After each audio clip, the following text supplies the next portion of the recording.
بسم اللہ الحمد للہ والصلاة والسلام علی رسول اللہ وعلی آلہ وصحبہ ومن والاه اللہم انفعنا بما علمتنا وعلمنا ما ينفعنا وزدنا علما رب اشرح لي صدری ویسر لي امری واحلل عقدۃ من لسانی یفقہوا قولی سبحانک لا علم لنا الا ما علمتنا انک انت العلیم الحکیم رب یسر ولا تعسر وتمم بالخير وبك نستعين أعوذ بالله من الشيطان الرجيم بسم الله الرحمن الرحيم طه ما أنزلنا عليك القرآن لتشقى إلا تذكرة لمن يخشى تنزيلا ممن خلق الأرض والسماوات العلى الرحمن على العرش استوى له ما في السماوات وما في الأرض وما بينهما وما تحت الثرى وَإِن تَجْهَرْ بِالْقَوْلِ فَإِنَّهُ يَعْلَمُ السِّرَّ وَأَخْفَى اللَّهُ لَا إِلَهَ إِلَّا هُوَ لَهُ الْأَسْمَاءُ الْحُسْنَى۔ سورہ طٰہٰ یہ مکی صورت ہے اور مکہ کے اندر بھی ابتدائی برسوں میں نازل ہوئی ہے، یعنی کہ نبوت کے چوتھے سال کے اختتام پہ یا پھر پانچویں سال کے آغاز میں نازل ہوئی ہے۔ یہ اندازہ ہم اسی لیے لگا سکتے ہیں کیونکہ جو سیدنا عمر بن خطاب رضی اللہ تعالی عنہ کے اسلام لانے کا قصہ ہے اس کے اندر اس صورت کا تذکرہ ملتا ہے۔ اس کا مطلب یہ ہے کہ جب سیدنا عمر بن خطاب رضی اللہ تعالی عنہ ایمان لائے ہیں تو اس وقت تک یہ صورت نازل ہو چکی تھی، اور ہمیں معلوم ہے کہ ان کا اسلام جو ہے وہ نبوت کے پانچویں سال ہے۔ تو اس سے ہم نے یہ اندازہ لگایا کہ یہ صورت نبوت کے چوتھے سال کے اختتام پہ یا پانچویں سال کے آغاز میں نازل ہوئی ہے۔ اس صورت کا ایک نام سورۃ الکلیم بھی ہے، سورۃ الکلیم، جو کہ موسیٰ علیہ السلام کا لقب ہے۔ تاہم یہ سورہ طٰہٰ کے نام سے ہی زیادہ معروف ہے، اور عمومی طور پر اس کا یہی نام جو ہے وہ ذکر کیا جاتا ہے۔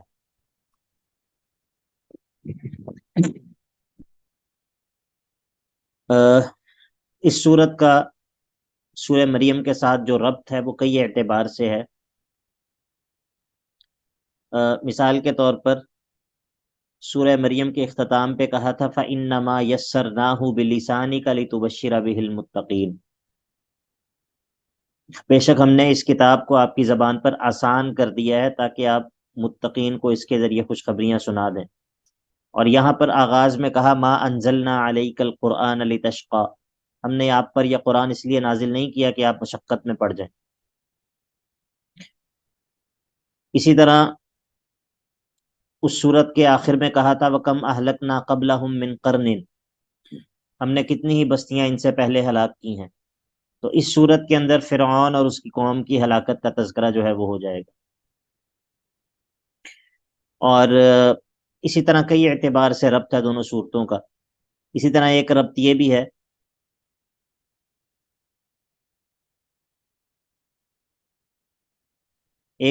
بھی ہے کہ پچھلی صورت میں توحید سے شبہات کا ازالہ کیا تھا، توحید پر اٹھنے والے شبہات کا ازالہ کیا تھا، کہ بھائی جس طرح سورہ کہف سے یہ بات شروع ہوئی ہے، سورہ کہف کے اندر ہم نے بتایا کہ اصحاب کہف ان سے خرق عادت واقعات ظاہر ہوئے لیکن وہ اللہ تعالیٰ کے محتاج تھے۔ پھر ہم نے بتایا کہ جو موسیٰ اور خضر ہیں، موسیٰ علیہ السلام جو ہیں وہ باوجود نبی ہونے کے وہ بہت ساری چیزوں میں کے علم میں اللہ تعالیٰ کے محتاج تھے۔ خضر جو ہیں وہ ان کو اللہ نے بہت علم دے رکھا تھا لیکن وہ اللہ کے محتاج تھے۔ ذوالقرنین جو ہیں وہ ان کو اللہ نے بہت بڑی بادشاہت دے رکھی تھی لیکن وہ اللہ تعالیٰ کے محتاج تھے۔ پھر سورہ مریم کے اندر ہم نے انبیاء کا تذکرہ کیا کہ زکریہ اور یحییٰ اللہ تعالیٰ کے محتاج تھے، عیسیٰ اور مریم اللہ تعالیٰ کے محتاج تھے، ٹھیک ہے۔ تو ابراہیم کا تذکرہ کیا، موسیٰ کا تذکرہ کیا، اور ادریس کا تذکرہ کیا، اور بھی انبیاء کا تذکرہ جو ہے وہ سورہ مریم کے اندر کیا، اور بتایا کہ یہ سب کے سب انبیاء باوجود اپنی جلالت قدر کے باوجود اپنی تمام جو ہے وہ عظمت کے اللہ تعالیٰ کے محتاج تھے۔ اب جب یہ توحید سے شبہات کا ازالہ کر دیا تو اب اس صورت کے اندر کیا کہے گا؟ اس صورت کے اندر اللہ رب العزت بتائے گا کہ یہ جو توحید ہے اس کو پوری بہادری سے بیان کرو، اس کو بیان کرنے میں کسی قسم کی سستی مت دکھاؤ، اس کو بیان کرنے میں کسی سے ڈرنے کی ضرورت نہیں ہے۔ ٹھیک ہے، اس صورت کا بنیادی مقصد یہ ہے۔ بات سمجھ آ گئی؟ تشجیع علی بیان التوحید، توحید کے بیان پر بہادری دلائے گا۔ یا جماعت الخیر، جی سر، آگے سمجھ۔ جی شیخ، بولا کریں نا آگے سے تاکہ پتہ چلے کہ سن رہے ہیں۔ لکھ رہے ہوتے ہیں سر۔ اچھا اچھا جی، یہ آن لائن کلاسز کا یہ بڑا مسئلہ ہوتا ہے کہ پتہ ہی نہیں چلتا کہ سامنے والے اس کیفیت میں۔ اچھا جی، طٰہ ما انزلنا علیک القرآن لتشقى، اس صورت کے دو حصے ہیں۔ پہلا حصہ جو ہے وہ آیت نمبر 1 سے لے کر آیت نمبر 98 تک ہے، اور پھر اس سے آگے دوسرا حصہ ہے۔ اور اس پہلے حصے میں ایک پہلے مقدمہ ہے۔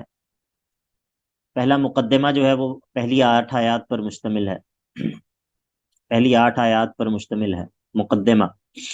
اس میں کچھ ضروری بنیادی باتیں جو ہیں وہ ذکر ہوں گی۔ طٰہ، یہ حروف مقطعات میں سے ہے، اور اس کا معنی اللہ رب العزت بہتر جانتا ہے۔ طٰہ ما انزلنا علیک القرآن لتشقى، اس میں بہادری دلائی ہے قرآن مجید کو بیان کرنے پر، اور اس بات کا ذکر کیا ہے کہ یہ قرآن جو ہے یہ آپ کو مشقت میں ڈالنے کے لیے جو ہے وہ ہم نے آپ پر نازل نہیں کیا۔ ما انزلنا علیک القرآن لتشقى، اے نبی صلی اللہ علیہ وسلم ہم نے نہیں نازل کیا یہ قرآن آپ پر لتشقى، کہ آپ جو ہے وہ اس کے ذریعے مشقت میں پڑ جائیں، یا آپ اس کے ذریعے جو ہے وہ یعنی کہ ناکام و نامراد ہو جائیں، سختی میں پڑ جائیں، اس لیے آپ پر یہ قرآن نازل نہیں کیا۔ پھر کیوں نازل کیا ہے؟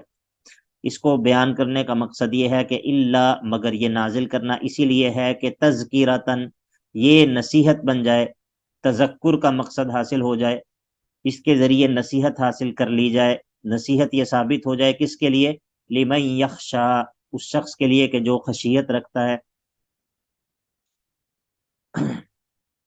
قرآن مجید سے فائدہ اٹھانے کے لیے بعض صفات کا بندے میں ہونا ضروری ہے۔ اگر وہ صفات بندے کے اندر موجود نہ ہوں، اس کے قلب کے اندر وہ صفات موجود نہ ہوں، تو وہ اس کتاب سے مکمل فائدہ نہیں اٹھا سکتا۔ ٹھیک ہے، اور ان صفات میں سے ایک بہت نمایاں صفت وہ خشیت ہے۔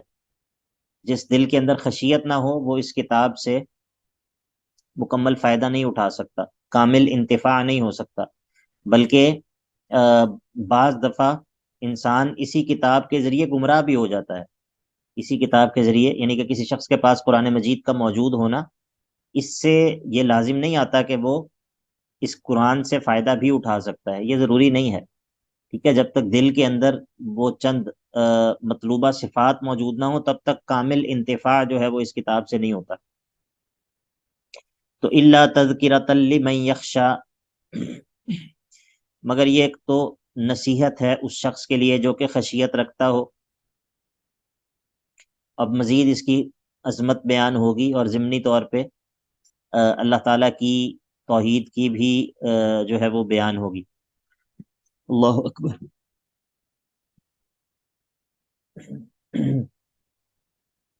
قرآن مجید کی عظمت اور صدق کا بیان۔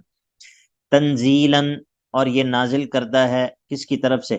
ممن خلق الارض والسماوات العلا، یہ نازل کردہ ہے اس کی جانب سے کہ جس ذات نے آسمانوں کو تخلیق کیا، جس ذات نے زمین کو تخلیق کیا ہے اور بلند آسمانوں کو تخلیق کیا ہے۔ تنزیلا ممن خلق الارض والسماوات العلا۔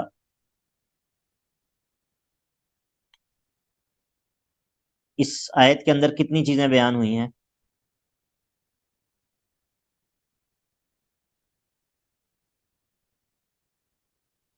جی یا جماعت الخیر یا شباب. جی شیخ سر صاحب ایک تو قرآن کا اللہ تعالیٰ کی طرف سے نازل کرنا. ایک چیز ہو گئی.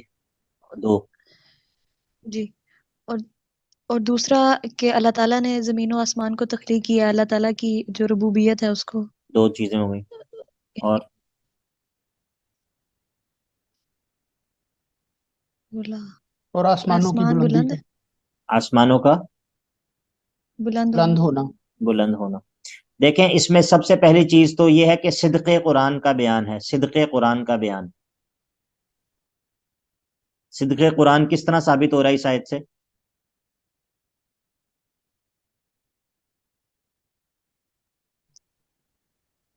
کہ وہ اللہ کی طرف سے نازل کرتا ہے. اللہ کی طرف سے نازل ہوا. دوسرا اس میں عظمت قرآن کا بیان ہے. عظمت قرآن کیسے ثابت ہو رہی ہے اس آیت سے؟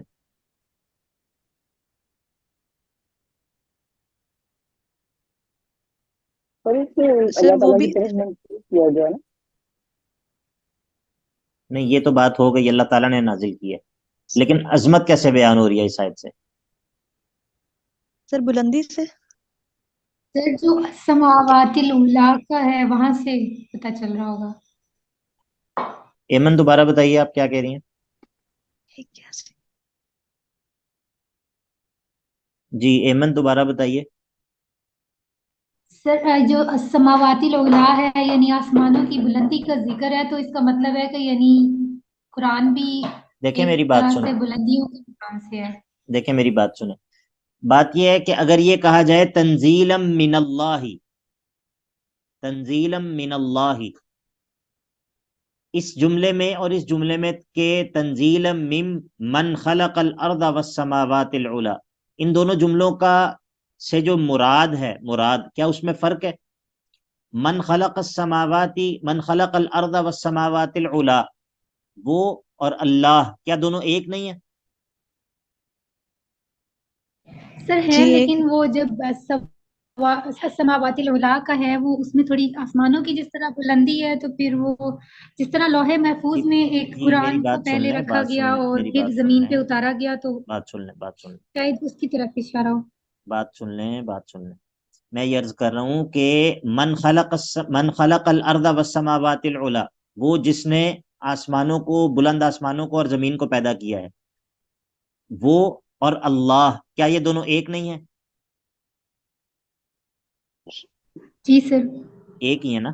لیکن جب یہاں پر بجائے یہ کہنے کے تنزیلا من اللہ، یہ کہنے کے بجائے یہ کہا گیا ہے کہ تنزیلا من خلق الارض والسماوات العلی، یہ نازل کرتا ہے اس ذات کی طرف سے کہ جس ذات نے اس زمین کو اور بلند آسمانوں کو بنایا ہے. تو یہاں پر ان اوصاف کو ذکر کرنے کا کیا مقصد ہے؟ سر یہ یہاں اللہ تعالیٰ کی بڑی جو عالیہ ہے اس کی وجہ سے ہے. نہیں، یہاں پر جو ہے یہ اوصاف اس بات کو ثابت کرنے کے لیے ذکر نہیں ہوئے کہ ان چیزوں کو اللہ نے بنایا ہے. یہاں پر یہ اوصاف بیان ہوئے ہیں قرآن مجید کی عظمت کو بیان کرنے کے لیے. یہ قرآن ایسی ذات کی طرف سے نازل کرتا ہے کہ جس نے یہ بڑی بڑی چیزیں بنائی. کسی کو سمجھ آیا یا نہیں؟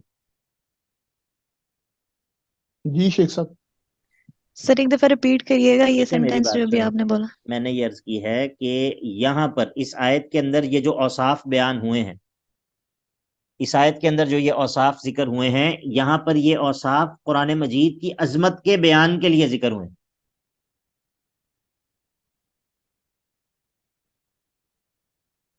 یہاں پر یہ اوصاف قرآن مجید کی عظمت کو بیان کرنے کے لیے بیان ہوئے ہیں. ٹھیک ہے.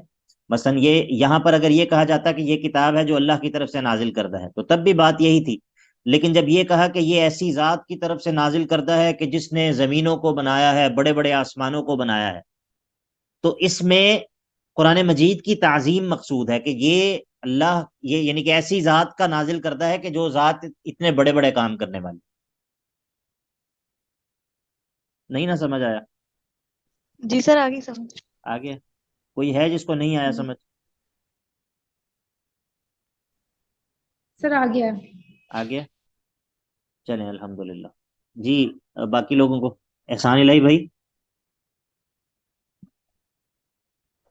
جی سر یہ مجھے ویسے میں بولنے لگا تھا تو وہ سارے پہلے باری باری بول رہے تھے تو میں نے کہا کہ ابھی اہم دیتے ہیں. چلیں بارک اللہ فیک. تنزیلا ممن خلق الارض والسماوات العلا. الرحمن وہ ہے کون؟ وہ کون ہے جس نے زمین کو اور بلند آسمانوں کو بنایا ہے؟ وہ الرحمن، هو الرحمن، وہ رحمان ہے. علی العرش استوى، جو اپنے عرش پر بلند ہے، مستوی ہے. اور یہ تو ہو گیا اللہ تعالیٰ کی خالقیت کا اور اس کے بلند ہونے کا بیان ہو گیا.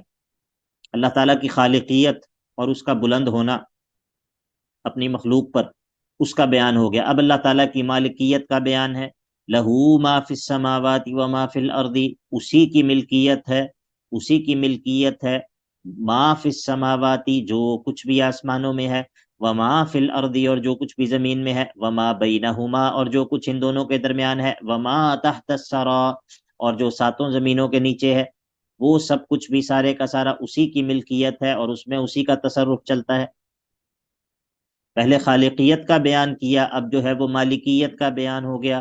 اب جو ہے وہ اللہ رب العزت کے علم کا بیان ہوگا. وَإِن تَجْهَرْ بِالْقَوْلِ، اور اگر آپ بلند آواز سے بات کریں، اگر آپ بات کریں بلند آواز سے، تو فَإِنَّهُ مُسْتَغْنٍ عَنْهُ، اللہ رب العزت کو اس کی ضرورت نہیں ہے. اللہ تعالیٰ کو اس بات کی ضرورت نہیں ہے کہ آپ بلند آواز سے بات کریں تو وہ اس کو جان سکے. اگر آپ بلند آواز سے بات کریں تو اللہ تعالیٰ کو اس بات کی ضرورت نہیں ہے کہ آپ بلند آواز سے بات کریں تو وہ اس کو جان سکے. کیونکہ فَإِنَّهُ يَعْلَمُ السِّرَّ وَأَخْفَى، کیونکہ وہ تو جانتا ہے پوشیدہ چیز کو بھی اور پوشیدہ تر چیز کو بھی.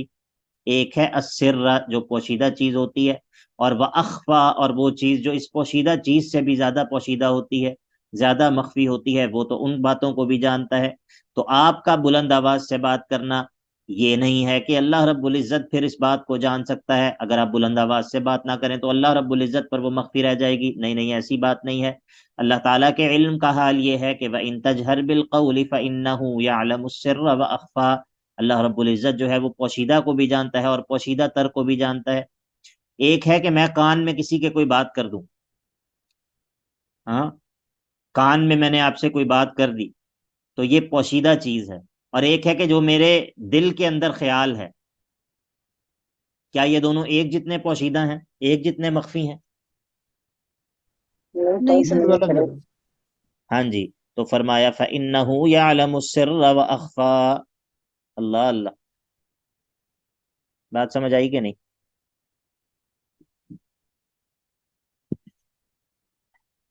جی. جب اللہ تعالیٰ کی خالقیت کا بیان ہو گیا، اللہ تعالیٰ کی مالکیت کا بیان ہو گیا، اور اللہ رب العزت کے علم کا بیان ہو گیا، تو ثابت کیا ہو گیا؟ کیا ثابت ہو گیا؟ جی. توحید کا شیخ، تو فرمایا اللہ ملکیت، لا خلقیت. الہ الا ہو. تو پھر فرمایا کہ اللہ وہ ہے کہ جس کے علاوہ کوئی اور معبود برحق نہیں ہے.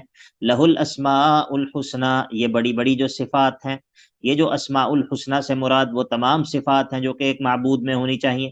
الحسنی ان کو اس لیے کہتے ہیں کہ وہ صفات صفات کمال ہیں، تو وہ ساری کی ساری اسی کے اندر ہیں، اس کے علاوہ کسی اور کے اندر وہ صفات نہیں ہیں. تو جب ساری وہ صفات جو کسی معبود میں ہونی چاہیے وہ اللہ سونے کے اندر ہیں، تو لا الہ الا ہو، معبود برحق بھی وہی ہے، اس کے علاوہ اور کوئی عبادت کا مستحق نہیں ہے.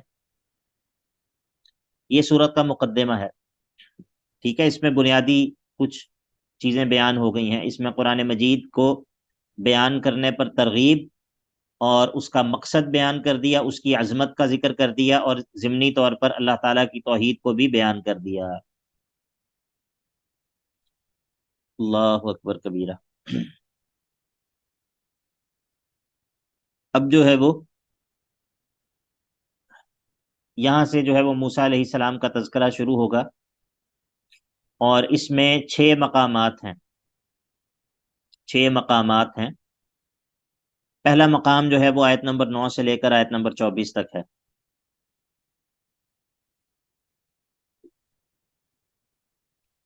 وَهَلْ أَتَاكَ حَدِيثُ مُوسَىٰ، حل جو ہے وہ قد کے معنی میں ہے.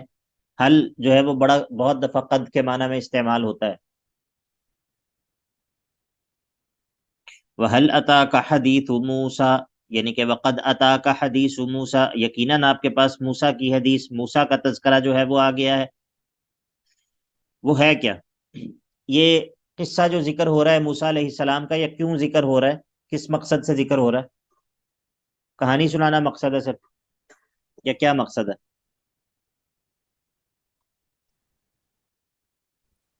سر جی یہ نبی صلی اللہ علیہ وسلم کو تسلی دینا مقصد ہے نا کہ اس طرح سے کے ساتھ میں مسئلہ پیش آئے تھے۔ آپ کی آواز صحیح نہیں آئی، کیا مقصد ہے؟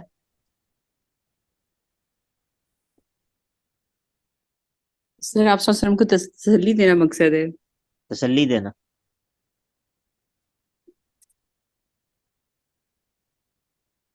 اور سر توحید کا بیان جو ہم نے پڑھا جرت کے ساتھ، یہ اس کا ایک وہ اس کی ہاں طرف اشارہ ہے۔ یہ ہے تشجیع جی دلانا سر۔ مقصد ہے، تشجیع دلانا مقصد ہے، یہاں پر تسلی مقصد نہیں ہے، یہاں پر یہ مقصد ہے کہ توحید کا بیان بہادری کے ساتھ کریں، کچھ نہیں ہوتا، اللہ خیر کرے گا، جی سر۔ ٹھیک ہے؟ تو یہ موسیٰ علیہ السلام کا تذکرہ اسی لیے یہاں پر ہو گیا۔ فرمایا وَهَلْ أَتَاكَ حَدِيثُ مُوسَى، یقیناً آپ کے پاس موسیٰ علیہ السلام کا تذکرہ آ گیا ہے، اِذْ رَأَىٰ نَارًا، کہ جب انہوں نے آگ دیکھی۔ پورا قصہ جو ہے وہ آگے سورہ قصص کے اندر موجود ہے، یہاں پر جو ہے وہ اختصار ہے۔ اِذْ رَأَىٰ نَارًا، جب انہوں نے آگ دیکھی، فَقَالَ لِأَهْلِهِ، اپنے گھر والوں سے کہا، امکثوا، ادھر ٹھہرو ذرا، انی آنست نارا، مجھے آگ نظر آئی ہے، اب میں جاتا ہوں، لعلی آتیکم منہا بقبس، شاید تمہارے لیے کوئی شعلہ لے آؤں، آگ کا کوئی شعلہ جو ہے وہ تمہارے لیے لے آؤں کہ تم اس کو آگ کو تاپ سکو۔ لعلی آتیکم منہا بقبس، شاید کہ اس آگ کے پاس سے میں تمہارے لیے کوئی آگ کا شعلہ لے آؤں، او اجد علی النار ہدا، یا میں آگ کے پاس کوئی رہنمائی کرنے والا، ہدا ہادن کے معنی میں ہے، کوئی رہنمائی کرنے والا پالوں کہ جو مجھے رستے کی رہنمائی کر دے۔ اللہ اکبر کبیرہ۔ یہ جب مصر سے مدین چلے گئے تھے، پھر یہ مدین سے واپسی کی بات، مدین سے واپسی کا یہ تذکرہ ہے، وہاں سے شادی ہو گئی وہاں پر ان خاتون سے کہ جن کو پانی پلایا تھا جن کے جانوروں کو، اب یہ وہاں سے واپس آ رہے ہیں مصر کی طرف، جو ان کا اصل علاقہ ہے جہاں سے بھاگے تھے۔ کیا کر کے بھاگے تھے؟ کیوں بھاگے تھے وہاں سے اپنے علاقے سے؟ قتل کر کے بھاگے تھے۔ ہاں جی، قتل ہو گیا تھا۔ اذ رأى نارا فقال لأهلهم كسوا انی آنست نارا لعلی آتیکم منها بقبس، قبس کہتے ہیں شعلے کو، او اجد علی النار ہدا، یا میں آگ کے پاس کوئی رہنمائی کرنے والا پالوں۔ اب فلما اتاها نودی یا موسیٰ، فلما اتاها نودی یا موسیٰ، اب جب اس آگ کے پاس آئے تو آواز دی گئی اے موسیٰ، آواز دی گئی اے موسیٰ۔ اب آواز دینے والا کون ہے کوئی پتہ نہیں، اب پہلے جو ہے وہ تعارف کروائے گا کہ آواز دینے والا کون ہے۔ کہا انی انا ربک، میں تمہارا رب ہوں اے موسیٰ، میں تمہارا رب ہوں، فخلع نعلیک، اپنے جوتوں کو اتار دو، انک بالوادی المقدس طویٰ، تم طویٰ کی مقدس وادی کے اندر ہو اس وقت، ادب کے طور پر اپنے جوتوں کو اتار دو۔ اب وَأَنَا اخْتَرْتُكَ فَاسْتَمِعْ لِمَا يُوحَىٰ، اور میں نے تمہیں چن لیا ہے، اخترتک، میں نے تمہیں چن لیا ہے نبوت کے لیے، فاستمع لما یوحیٰ، پس توجہ سے سنو اس چیز کو کہ جس کی تمہاری طرف وحی کی جاتی ہے۔ فاستمع لما یوحیٰ، ایک ہوتا ہے سماع اور ایک ہوتا ہے استماع، ایک ہوتا ہے سماع اور ایک ہوتا ہے استماع، ان دونوں میں کیا فرق ہے؟ سر وہ باب استفعال سر سے ہے، سماع استماع تو اس میں جو ہے وہ زیادہ اس کا جو مطلب اس کی سپرلیٹیو ڈگری کی طرف آپ کہہ لیں، یا وہ زیادہ ہے، اہتمام ہے اس کے اندر۔ جی آپ کیا بتا رہی تھیں طوبہ؟ سر سماع سننے کو کہتے ہیں، اور جو استماع ہے وہ غور سے سننا۔ بارک اللہ فیک، بارک اللہ فیک۔ سماع جو ہے وہ سننا اور استماع جو ہے وہ غور سے سننا۔ آپ نے کیا کہا؟ باب استفعال کا کہا آپ نے مونا؟ نہیں، جی سر۔ ہاں، حالانکہ یہ باب استفعال نہیں ہے، کیونکہ اس میں جو سین ہے وہ تو حرف اصلی ہے، حرف اصلی ہے۔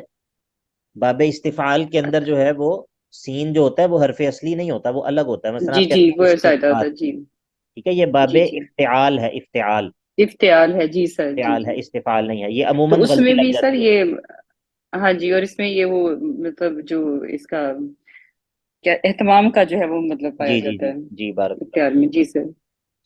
تو فرمایا وَأَنَا اخْتَرْتُكَ فَاسْتَمِعْ لِمَا يُوحَىٰ. یہ کلاس میں آپ لوگ سماع کر رہے ہیں یا استماع کر رہے ہیں؟ استماع کر رہے ہیں سر. پکی بات ہے؟ جی سر. ٹھیک ہے. استماع وہ شخص کر رہا ہے جس نے سامنے بیاض والا قرآن کھولا ہو اور اس کے ہاتھ میں قلم ہو اور وہ ساتھ ساتھ لکھ رہا ہو، وہ استماع کر رہا ہے. ٹھیک ہے. جی سر. جی سر. اچھا جی. وَأَنَا اخْتَرْتُكَ فَاسْتَمِعْ لِمَا يُوحَىٰ. یہ بیاض والا قرآن مجید جو ہے نا، یہ میں بہت زیادہ ترغیب اس کی دلاتا ہوں، لیکن یہ بہت مفید چیز ہے، یہ بہت فائدہ دیتی ہے. میں نے بعض لوگوں کے دیکھے ہیں بیاض والے قرآن مجید، دیکھ کر دل خوش ہو جاتا ہے. ٹھیک ہے.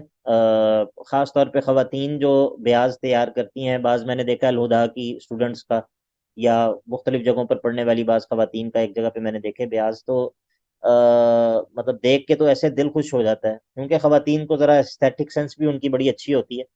تو وہ جناب 5-7 قسم کے کلرز کے ساتھ انہوں نے پورا جو ہے وہ مکمل کیا ہوتا ہے، اور وہ جناب بڑے سجا سنوار کے. تو یہ چیز جو آپ اپنے ہاتھ سے ایک دفعہ اگر ایک قرآن مجید آپ ایک اپنے ہاتھ سے مکمل کرتے ہیں، یعنی کہ آپ اس کے اندر تفسیر لکھتے ہیں اور جو بھی تفسیر کے دوران جو بھی چیزیں ہوتی ہیں، تو یہ انشاءاللہ یہ انسان کے لیے بہت فائدہ مند ہوتا ہے، بہت زیادہ اس کا فائدہ ہوتا ہے. ٹھیک ہے. اسی لیے صرف سن لینا، درس کو سن لینا، کلاس کو سن لینا، یہ اس کی بنسبت جو ہے وہ بہت زیادہ فائدہ اس شخص کو ہوتا ہے جو کہ لکھتا ہے ساتھ. اللہ تعالیٰ توفیق دے. اچھا جی. آمین. وَأَنَا اخْتَرْتُكَ فَاسْتَمِعْ لِمَا يُوحَىٰ. اچھا، اب یہ ما یوحا جو ہے وہ ہے کیا؟ جو آپ کی طرف وحی کی جاتی ہے اس کو توجہ سے سنیں. وہ ہے کیا چیز؟ وہ یہ ہے کہ اننی انا اللہ لا الہ الا انا فاعبدنی. اللہ اکبر. اب دیکھیں آپ لوگ غور کریں، مطلب ہم ہر صورت کے اندر یہ بات کرتے ہیں، اس صورت کا جو موضوع ہے وہ توحید ہے، اس صورت کا موضوع یہ ہے کہ توحید سے شبہات کا ازالہ ہے، اس صورت کا موضوع جو ہے وہ یہ ہے کہ توحید کو بیان کرو وغیرہ وغیرہ. ٹھیک ہے. تو بعض دفعہ بندہ سوچتا ہے کہ یار یہ انہوں نے شاید پورا قرآن جو ہے وہ توحید کے بارے میں ہی نازل ہوا ہے، شاید قرآن کے اندر اور کوئی بات ہے ہی نہیں ہے. نہیں، یہ بات نہیں ہے کہ قرآن مجید کے اندر اور کوئی بات نہیں ہے. اصل بات یہ ہے کہ توحید جو ہے وہ قرآن مجید کا اتنا بنیادی اور اتنا مرکزی مضمون ہے کہ اس سے جان چھوٹ نہیں سکتی. ٹھیک ہے. تو یہاں پر موسیٰ علیہ السلام کو کہا فاستمع لما یوحا، اس چیز کو توجہ سے سنو جو تمہاری طرف وحی کی جاتی ہے. وہ ہے کیا؟ وہ یہ ہے کہ اننی انا اللہ لا الہ الا انا فاعبدنی. اننی انا اللہ، وہ یہ ہے کہ میں ہی الہ ہوں، لا الہ الا انا، میرے علاوہ کوئی اور معبود برحق نہیں ہے. تو یہ ہے توحید علمی. توحید علمی. اور توحید عملی یہ ہے کہ فاعبدنی، پس میری ہی عبادت کرو، میری ہی عبادت کرو. وَأَقِمِ الصَّلَاةَ لِذِكْرِي، اور اس میں سے سب سے خصوصی چیز یہ ہے کہ میری یاد کے لیے نماز کو قائم کرو. وَأَقِمِ الصَّلَاةَ لِذِكْرِي، اور میری یاد کے لیے نماز کو قائم کرو.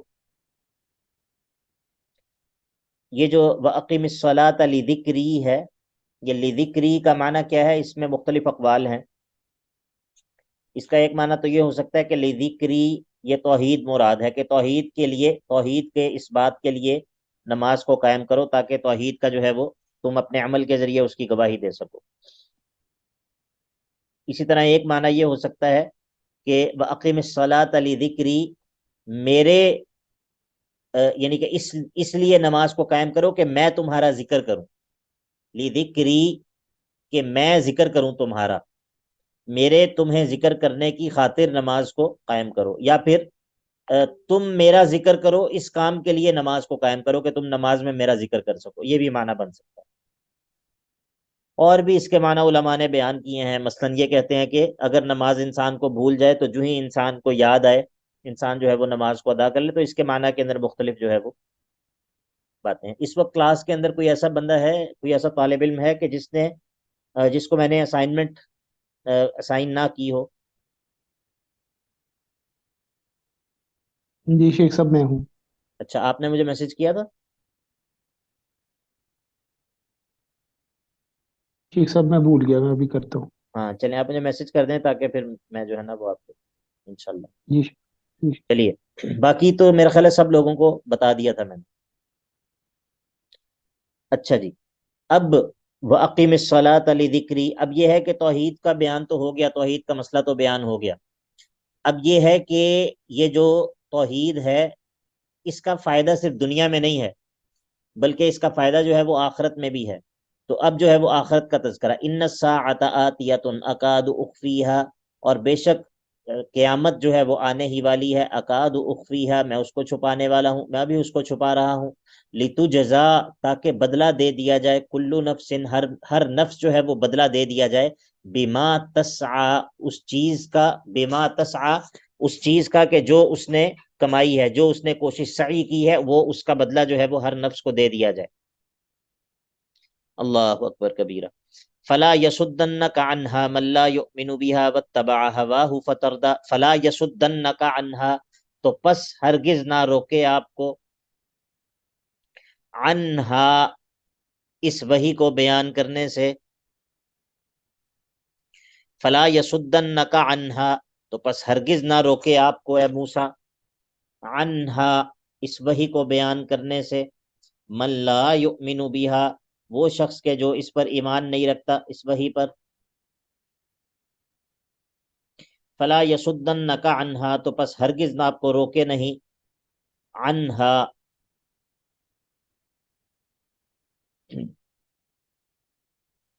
اس وحی کو بیان کرنے سے، من لا یؤمن بها، وہ شخص کے جو اس پر ایمان نہیں رکھتا، واتبع ہواہ، اور جو اپنی خواہش کی اتباع کرتا ہے.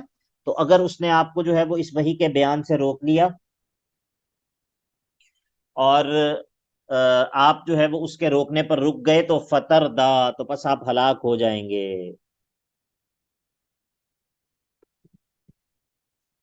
فلا یصدنک عنہا من لا یؤمن بها واتبع ہواہ فتردا، تو اگر آپ اس کے روکنے پر رک گئے تو آپ ہلاک ہو جائیں گے.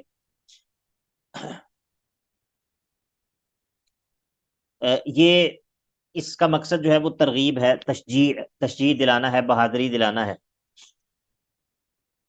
اب جو ہے وہ اللہ رب العزت نے سوال کیا ہے، وما تلک بیمینک یا موسیٰ،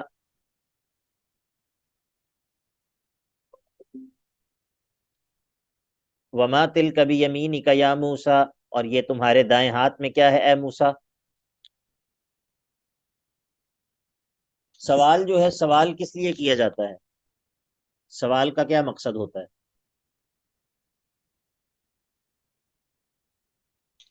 سر کسی چیز کی طرف رہنمائی کرنے کے لیے، یا کچھ آگے کوئی مین بات آ رہی ہے اس کو بتانے کے لیے. آپ میرے سے کلاس میں سوال کرتے ہیں تو میری رہنمائی کرنے کے لیے سوال کرتے ہیں؟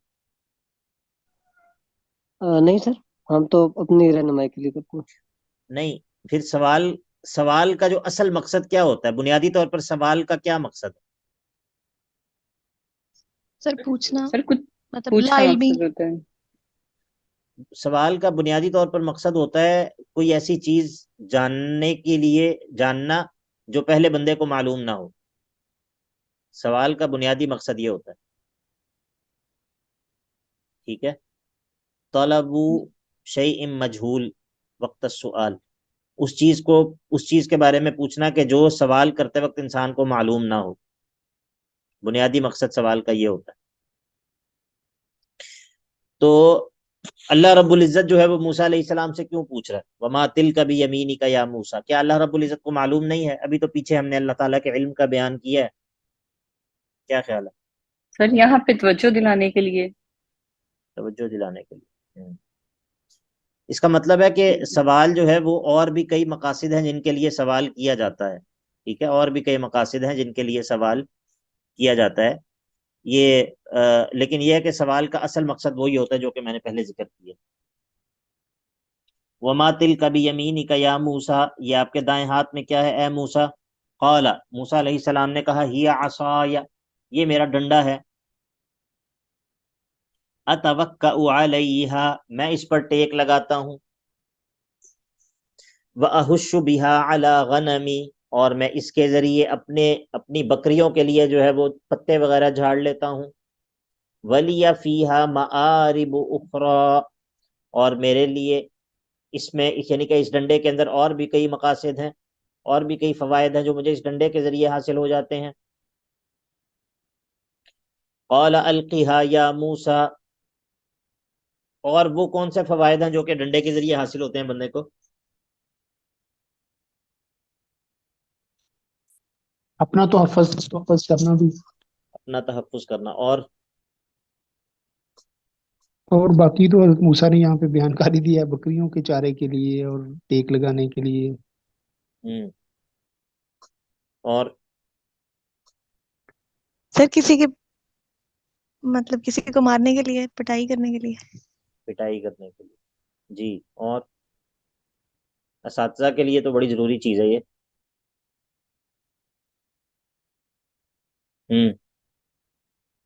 بنیادی فائدہ تو وہی ہے جو کہ طوبہ بہن نے بیان کیا ہے. ٹھیک ہے، تأدیب کے لیے. اللہ اکبر. وہ پنجابی میں کہتے ہیں نا کہ پتہ نہیں کیا ایک جملہ تھا کہ 4 کتابیں آئی ہیں، اور فیصل بھائی آپ کو پتہ ہے اس کا؟ سر وہ جو بگڑوں تگڑوں کا پیر کہتے ہیں اس کو، ڈنڈے نہیں، کو. وہ تو کہتے ہیں، نہیں، وہ ایک وہ بھی بنا ہوا ہے کہ آسمان سے جو ہے وہ 4 کتابیں آئی ہیں اور پانچواں جو ہے وہ پانچواں جو ہے وہ ڈنڈا آیا. ڈنڈا ہے. نہیں ہاں سر، یہ بالکل، نہیں سنا. یہ بھی اس طرح کا بھی ایک بنا ہوا ہے. تو بہرحال ڈنڈے کے بڑے فضائل ہیں، اس کے اوپر ایک مستقل درس ہو سکتا ہے، فضائل ڈنڈا. یہ تو اس کے بڑے فضائل ہیں، اس کو ہلکا نہیں جاننا چاہیے ڈنڈے کو. اللہ اکبر کبیرہ. غالباً سیدنا عثمان رضی اللہ تعالیٰ عنہ کا قول ہے کہ ان اللہ، میرے ذہن سے وہ نکل گئی ہے، عبارت اس کی نکل گئی ہے، لیکن اس کا معنی یہ ہے، مفہوم اس کا یہ ہے کہ اللہ تعالیٰ سلطان کے ذریعے، یعنی کہ حاکم کے ذریعے، اور جو جس کے پاس سلطہ اور طاقت ہوتی ہے اس کے ذریعے وہ چیزیں قائم کرتا ہے جو کہ قرآن کے ذریعے قائم نہیں ہوتی. یعنی کہ اللہ تعالیٰ جو ہے وہ اس کے ذریعے وہ چیز بھی قائم کرواتا ہے جو کہ صرف کتاب کے ذریعے قائم نہیں ہوتی. ٹھیک ہے، تو یہ ہے. اب جب اللہ رب العزت نے موسیٰ علیہ السلام سے پوچھا وما تلک بیمینک یا موسیٰ، وما تلک بیمینک یا موسیٰ، موسیٰ علیہ السلام سے پوچھا کہ آپ کے یہ دائیں ہاتھ میں کیا ہے؟ قال ہی عصای اتوکأ علیہا واہش بہا علی غنمی ولی فیہا مآرب اخری قال القیہا یا موسیٰ. اب اللہ رب العزت نے ان کو مشق کرانی شروع کر دی کہ چونکہ اب انہوں نے آگے جا کر جو مخالفین ہیں، جو منکرین ہیں، ان کے سامنے جا کر اللہ تعالیٰ کی نشانیاں ظاہر کرنی ہیں، تو پہلے سے اس کی جو ہے وہ پریکٹس کروا دی. قال القیہا یا موسیٰ، ہم نے کہا موسیٰ اپنے ڈنڈے کو پھینکیے. فالقاہا، پس انہوں نے ڈنڈے کو پھینک دیا. اب جب انہوں نے ڈنڈا پھینکا تو فاذا ہی حیۃ تسعی، تو پس وہ اچانک وہ کیا بن گیا؟ وہ ایک دوڑتا ہوا سانپ بن گیا. دوڑتا ہوا سانپ بن گیا. قال خذها ولا تخف، اللہ رب العزت نے کہا اس کو پکڑ لیں، ڈرنے کی ضرورت نہیں ہے. خذها ولا تخف، اس کو تھام لیجئے، ڈرے نہیں. سنعیدها سیرتها الاولى، ہم اس کو دوبارہ اس کی واپسی، اس کی پہلی سیرت، پہلی صورت پر لوٹا دیں گے، اس کی پہلی حالت کے اوپر اس کو لوٹا دیں گے. وَاضْمُمْ يَدَكَ إِلَى جَنَاحِكَ تَخْرُجْ بَيْضَاءَ مِنْ غَيْرِ سُوءٍ آيَةً أُخْرَى. وَاضْمُمْ يَدَكَ إِلَى جَنَاحِكَ، اور اپنے ہاتھ کو اکٹھا کیجیے اپنی بغل کی جانب. تخرج بيضاء من غیر سوء، اور پھر وہ نکلے گا، سفید ہوگا، چمک رہا ہوگا، من غیر سوء، بغیر کسی بیماری اور تکلیف کے. آیتن اخرى، یعنی کہ یہ دوسری نشانی ہے. پہلی نشانی جو ہے وہ سانپ والی ہو گئی، اور یہ دوسری نشانی ہے آیتن اخرى. وَاضْمُمْ يَدَكَ إِلَى جَنَاحِكَ تَخْرُجْ بَيْضَاءَ مِنْ غَيْرِ سُوءٍ آیَةً أُخْرَى. اور یہ ہم نے آپ کو یہ نشانیاں اس لیے دی ہیں کہ لِنُرِيَكَ مِنْ آیَاتِنَا الْكُبْرَى، تاکہ ہم پھر آپ کو اپنی بڑی بڑی نشانیاں بھی دکھائیں گے، تاکہ پھر ہم آپ کو اپنی بڑی بڑی نشانیاں بھی دکھائیں. بڑی بڑی نشانیوں سے مراد کیا ہے؟ اس سے مراد پھر وہ آخر میں اللہ تعالیٰ کا فرعون کو اور اس کے لشکروں کو غرق کر دینا، اور جو ہے وہ اللہ تعالیٰ کا بنی اسرائیل کی جو ہے وہ جان چھڑوا دینا. اللہ اکبر. یہ ساری جو ہے یہ اللہ تعالیٰ کی بڑی بڑی نشانیاں ہیں. لِنُرِيَكَ مِنْ آیَاتِنَا الْكُبْرَى. اب یہاں سے جو ہے وہ دوسرا مقام ہے. اب جو ہے وہ موسیٰ علیہ السلام کو حکم ہو گیا کہ فرعون کی طرف جائیں اور جا کر اس کو جو ہے وہ اللہ رب العزت کی توحید کی دعوت دیں. فرمایا اذهب الى فرعون انه طغى، موسیٰ اب آپ فرعون کی جانب جائیے کہ انه طغى، وہ جو ہے وہ سرکش ہے، وہ سرکشی پر مبنی، سرکشی پر جو ہے وہ مائل بسرکشی ہے. اذهب الى فرعون انه طغى، یعنی کہ یہاں سے جو ہے وہ پہلے نبوت رسالت دی گئی، اب جو ہے وہ اس بات کا تعین بھی کر دیا کہ آپ نے جا کر دعوت دینی کس کو ہے. اذهب الى فرعون انه طغى قال، اب موسیٰ علیہ السلام نے دعا کی، کہا رب اشرح لی صدری، رب اشرح لی صدری ویسر لی امری واحلل عقدۃ من لسانی یفقہوا قولی. رب اشرح لی صدری، کہا کہ اے اللہ جی، اے رب میرے رب، اے میرے رب، اشرح لی صدری، میرے سینے کو کھول دے، شرح صدر کر دے. اس کا کیا مطلب ہوتا ہے شرح صدر کا؟ رب اشرح لی صدری، جی شرح صدر کا کیا مطلب ہوتا ہے؟ سر یہ کہ سینے میں اطمینان آ جائے اور سینہ وسیع ہو جائے. سینہ وسیع ہو جائے، اور اس سے پہلے کیا کہا ہے آپ نے؟ کہ سینے بندے کو اطمینان ہو جائے. اطمینان، سینہ وسیع ہو جانا. اور جی کوئی اور بتائے شرح صدر کیا ہوتا ہے؟ یہ دعا تو یہی آپ لوگوں کو سکینت، آتی ہی ہوگی، اللہ کی طرف سے سکینت کا آنا. سکینت کا نازل ہو جانا. اور سر اس میں سر اللہ تعالیٰ کے جو احکامات ہیں ہم، ان کو مطلب جگہ مل. جی جی جی بولیں بولیں بولیں. سر اس میں یہ کہ جس طرح ہے کہ کیا ان کے دل قرآن میں غور نہیں کرتے یا ان کے دلوں پر تالے ہیں، تو جن کے یعنی وہ جن کو شرح صدر نہیں نصیب ہوتا تو ان کی یہ کیفیت ہوتی ہے، تو اس سے بچنے کے لیے کہ شرح صدر ہو تاکہ دل اس بات کو اس پہ غور کر سکیں، ہدایت نصیب ہو سکے. ہدایت نصیب ہو سکے. چلیں ابھی آپ لوگوں کا آج کے جو سبق ہے نا، اس کے حوالے سے یہ دو کام آپ لوگوں نے کرنے ہیں. بلکہ ایسا کرتا ہوں نا، یہ فیصل بھائی آپ کی یہ اسائنمنٹ ہے، ٹھیک ہے جی فیصل جی بھائی؟ سر، جی ایک تو آپ نے یہ اقیم الصلاۃ لذکری، اس میں جی ذکری سے کیا مراد ہے، لذکری سے کیا مراد ہے، ایک تو یہ آپ نے دیکھنا ہے، جی جی اور شیخ صاحب، دوسرا آپ نے یہ دیکھنا ہے کہ یہ شرح صدر کیا ہوتا ہے. ٹھیک ہے، جی جی شیخ صاحب، یہ دو جی چیزیں شیخ، آپ نے دیکھنی ہیں بس. جی شیخ صاحب، تھینک یو. قال رب اشرح لی صدری ویسر لی امری، اور میرے معاملے کو میرے لیے آسان کر دیجئے. واحلل عقدۃ من لسانی، اور میری زبان کی گرہ کو کھول دیجئے، اس طرح کہ یفقہوا قولی، کہ وہ لوگ میری بات کو سمجھ جائیں. وجعل لی وزیرا من اہلی، اور میرے اہل خانہ میں سے میرا ایک وزیر بھی مقرر کر دیجئے. ہارون اخی، ہارون جو کہ میرا بھائی ہے.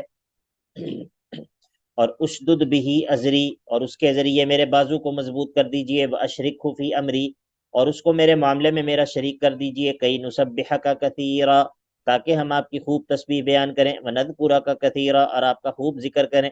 انک کنت بنا بصیرا، اور یقیناً آپ ہمیں جو ہے وہ دیکھ رہے ہیں. موسیٰ علیہ السلام نے کافی ساری دعائیں جب کر لیں تو اللہ رب العزت نے کہا کہ سارا کچھ ہی قبول ہے. قال قد اوتیت سؤلک یا موسیٰ، جا موسیٰ تجھے تیرے سارے سوالات جو ہے وہ تجھے دے دیے، تیری ساری دعائیں جو ہے وہ قبول کر لیں. اللہ اللہ. اسی لیے اللہ رب العزت سے مانگنا جو ہے نا، اللہ تعالیٰ سے مانگنے میں کبھی بخل نہیں کرنا چاہیے.